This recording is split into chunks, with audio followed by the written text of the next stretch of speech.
Bonjour et bienvenue. Aujourd'hui, on va se pencher sur une histoire assez incroyable qui se situe pile à la croisée des chemins entre la politique, les réseaux sociaux et la guerre de l'information. C'est la question centrale, celle qui est au cœur de tout. Comment est-ce qu'une simple page web, une page d'encyclopédie que l'on pense factuelle, peut être détournée pour devenir un outil, une véritable arme pour semer le doute et manipuler l'opinion publique? On va voir ça ensemble. Allez, on rembobine, on se transporte en Côte d'Ivoire fin août 2025. L'ambiance est électrique, l'élection présidentielle, c'est dans quelques semaines et la tension est à son comble. Et au milieu de toute cette agitation, il y a une institution qui est absolument centrale. Cette institution, c'est le Conseil constitutionnel. En gros, c'est l'arbitre suprême, celui qui dit qui a le droit d'être candidat et qui ne l'a pas. Autant dire que sa présidente, Chantal Camara, détient un pouvoir immense. Et ça, bien sûr, ça fait d'elle une cible de choix. Et c'est là que la machine s'emballe. Des postes commencent à fleurir partout en ligne, pour mettre en doute le parcours universitaire de Chantal Camara. La soi-disant preuve de ces accusations, sa page Wikipédia. Une page qui, ironiquement, est à ce moment-là très peu fournie sur sa formation. Et là, la diffusion est fulgurante, c'est d'une ampleur folle. Sur TikTok, les vidéos qui l'attaquent deviennent virales et atteignent presque 900 000 vues, c'est juste énorme. Et l'opération ne se limite pas à TikTok, loin de là. Sur Facebook aussi, la campagne prend de l'ampleur avec plus de 133 000 vues. On voit bien qu'il s'agit d'une campagne coordonnée, menée sur plusieurs fronts pour un impact maximum.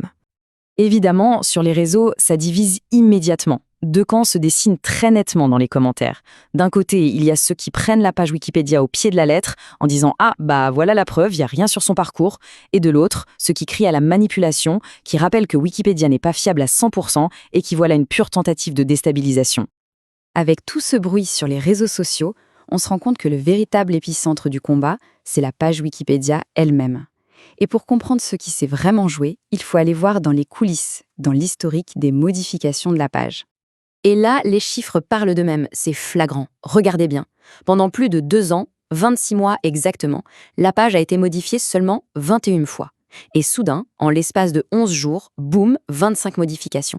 C'est un signal d'alerte énorme, une activité totalement anormale.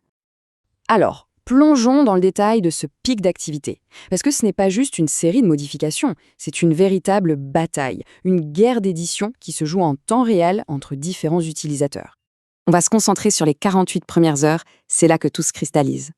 Le 29 août, à 14 h, un compte tout neuf ajoute un CV détaillé.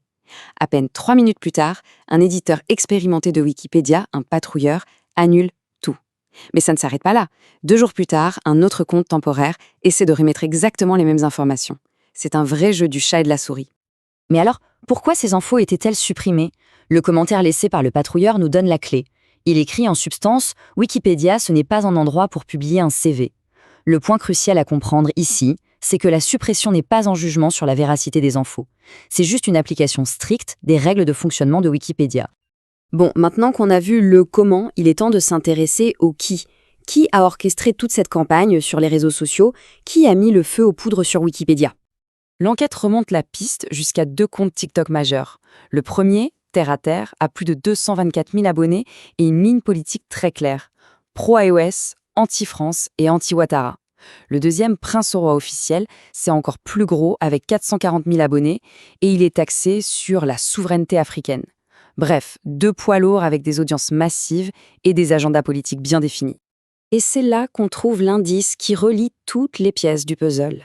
Malgré des noms différents et des centaines de milliers d'abonnés, ces 2 comptes partagent un détail fondamental. Ils utilisent la même, et je dis bien exactement la même photo de profil.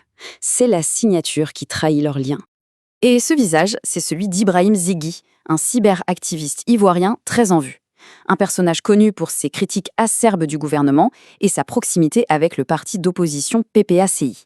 Et, détail qui a son importance, il est arrêté début septembre 2025, dans des circonstances assez floues, le plaçant au cœur de toute cette affaire.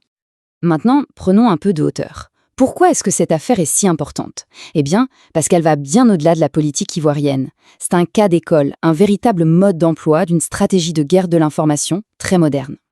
On peut vraiment décomposer cette stratégie en 4 étapes très claires. D'abord, on choisit une cible influente juste avant un moment clé.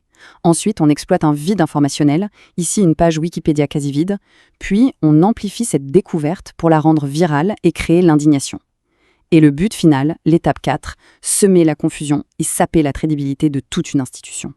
La conclusion de tout ça est simple mais assez glaçante. À notre époque, surtout pendant des élections aussi tendues, n'importe quelle plateforme, même une encyclopédie en ligne que l'on perçoit comme neutre, peut être transformée en arme politique, en un véritable champ de bataille.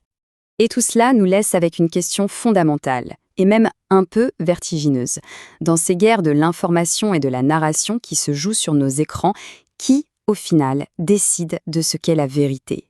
Qui a le pouvoir d'écrire la version finale de l'histoire?